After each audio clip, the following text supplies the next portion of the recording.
the biggest thing when I went to the ultrasound was we didn't want to know the gender. So then I was like, oh, don't tell me that. Kristen and Elliot Metzger were 22 weeks into their second pregnancy. Their first one was picture perfect. But on this day, the pictures show something else. This baby has abnormalities, and Kristen and Elliot are told The abnormalities are incompatible with life. Ethan had a lot of fluid in his abdomen, so they didn't know if it was a mass, if it was fluid, they just couldn't tell. And they said, we don't know what's going on, but you have no amniotic fluid. We don't think the lungs are going to be developed. They didn't suspect him to make it. They thought at some point he would stop developing and he would pass away. What they thought would happen was the fluid would continue to build up in Ethan's abdomen and eventually compress on the heart and stop the heart from beating. And you never dream that when you walk in there that you're going to be told that they don't think that your baby's going to be alive in a week. It's awful. I can't imagine.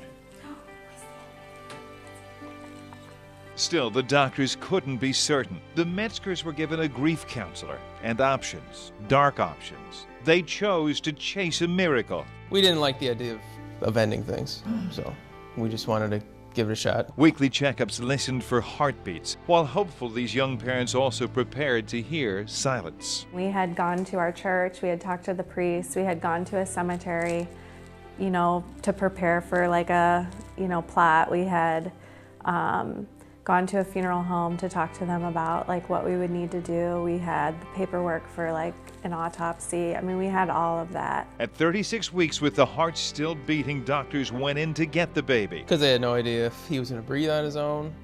They had no idea what condition he would come out. Did he cry? He came out crying, which was like, Couldn't I go, believe it. is he crying? Like, I'm like, I don't know if it was the drugs or what I'm like, he's crying, and the first thing he did was peed, which they didn't think. And I think that my doctor was just like, I don't even know what's just happening. Like, he's crying and he's peeing, and nothing that we thought was going to happen happened. Ethan Metzger was alive. The fluid that built up in vitro had so distended his abdomen its muscles couldn't develop. As he urinated the fluid away, his belly pruned up. Prune belly syndrome. 1 in 40,000 babies have it. A fifth of those are stillborn. 30% will die by the age of 2.